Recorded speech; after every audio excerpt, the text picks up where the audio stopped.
Hey everybody, I'm Josh. I'm Jace. We're watching My Hero Academia, Season 3, Episode 14, and... You don't need to know what it's called. Okay. You don't want to know what it's called. That's how you used to be, and now, Okay. for some reason, you're changing your mind? No. Okay. So, last episode, they moved into the dorms. Now, I think the rest of the season is going to be about them getting their licenses. Is it like the driver's test? I cheated on my driver's test. Did I ever tell you that? How do you cheat on your driver's test? I pulled up to I was at a red light and I looked at the guy next to me. I'm like, what's he doing? I copied what he was doing. That's dumb. I'm joking. I did actually cheat on the written test, though, and I got an 80%, which is the lowest you can get.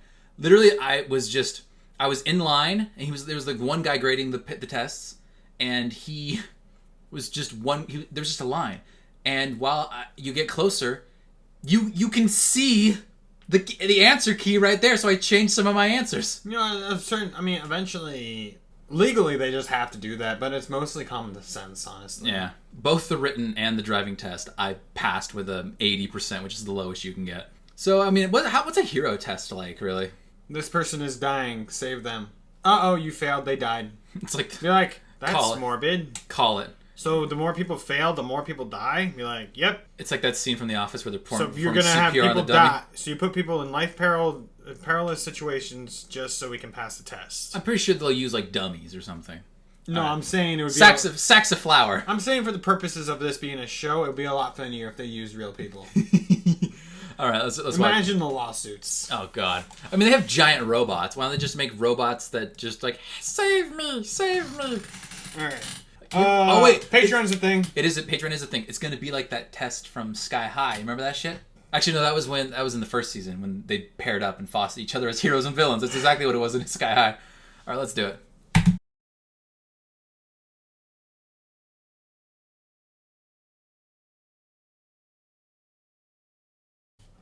You know what I don't understand, but this is just so anime, is like, she fell on top of him, and they're just like, boobs!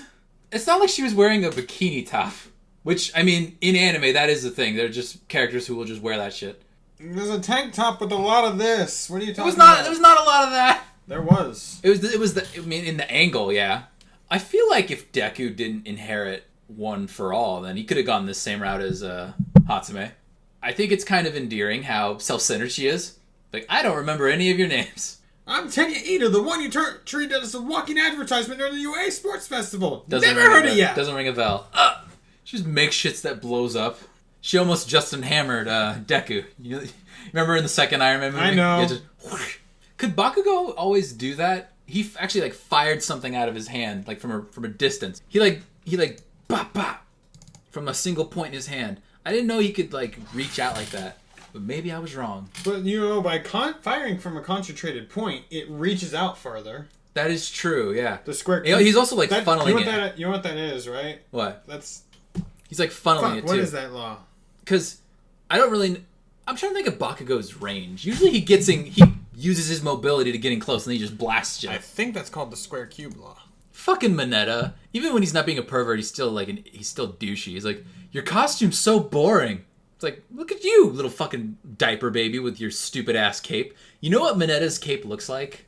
It looks like the cape that Miles wears from Spider-Verse. He's like, and it's a no on the cape. It's like yellow and it's barely on. He's like, I think it looks cool. Take it off. It's disrespectful. The inverse square law of light. That's what it's based on.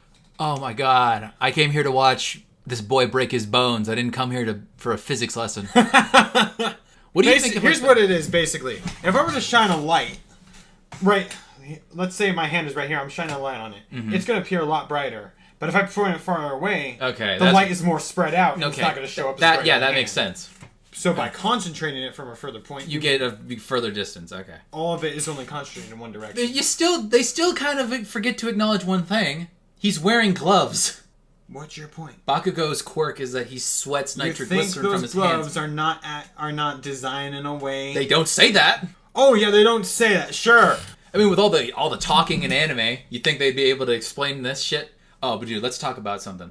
Tokoyami's ultimate move. He called it like Abyss Body or something. Abyssal black body is what? Abyssal dark body? Because remember at the end of season 2, they were like, Tokoyami's weakness is close combat. And that's why they had ectoplasm go up against him. But with that, if Dark Shadow if he's wearing Dark Shadow, that just covers it. He can do close range. or close combat. That's badass. Abyssal black body. I remember, but then they think they said it should be easier to say or something. So Deku is gonna be he's gonna switch to kicks. That's the big pull of this episode. Out of all the My Hero Academia pop figures, you know who I want as a pop figure? Kaminari. Oh, that'd be a great one too. Just yeah. I mean, they have like one for I think all the major players. They have one for Eraserhead, and they have one for Midnight. I don't have that one yet because it's like a hot deal or whatever. It's like an exclusive. It's kind of rare. Which one? What's his name? Midnight. You said Midnight. I have the Mount Lady one. I'll tell you the ones they don't. They don't have Kaminari or Jiro. Oh, by the way, in the last episode, can we talk about something? I'm gonna pull it back a couple episodes. Bakugo's like, "Hey, Kaminari, come here." He drags him behind the bush. Just he pulls him back out. And he's just like, "What did he do?"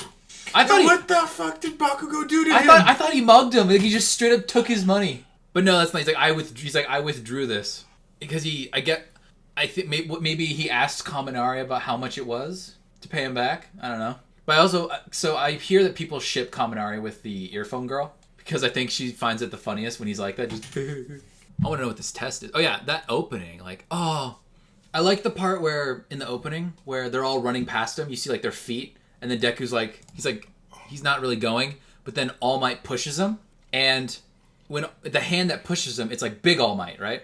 And then as Deku's running, you can see like the last like skinny All Might behind him. I love it's like the symbolizing that like he's using the last of his power to motivate Deku to keep going.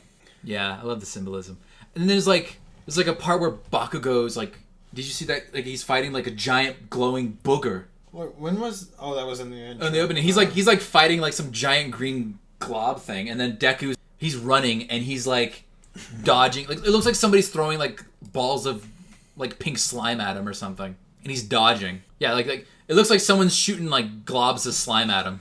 We're watching it again. We're watching the opening again. I like that fade, but also the bunny ears. Take it off. What's happening to everyone? I don't know. Shoot style. The wind blew it away. And who are all these people? I'm assuming that there's going to be like some kind of test. These are people that they're in some kind of stadium. They're all going. He's struggling. And push. And then little All Might in the back. What is all this crap? There's the booger. What the hell is that? Yeah, that's totally got to be a different school. I'm pretty sure that's a different school. I don't know. Maybe.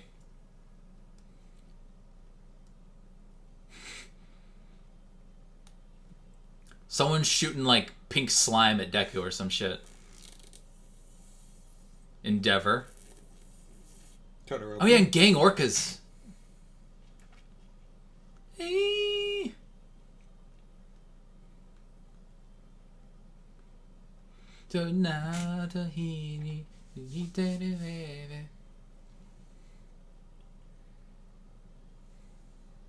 Oh, that was him using shoot style. He kicked.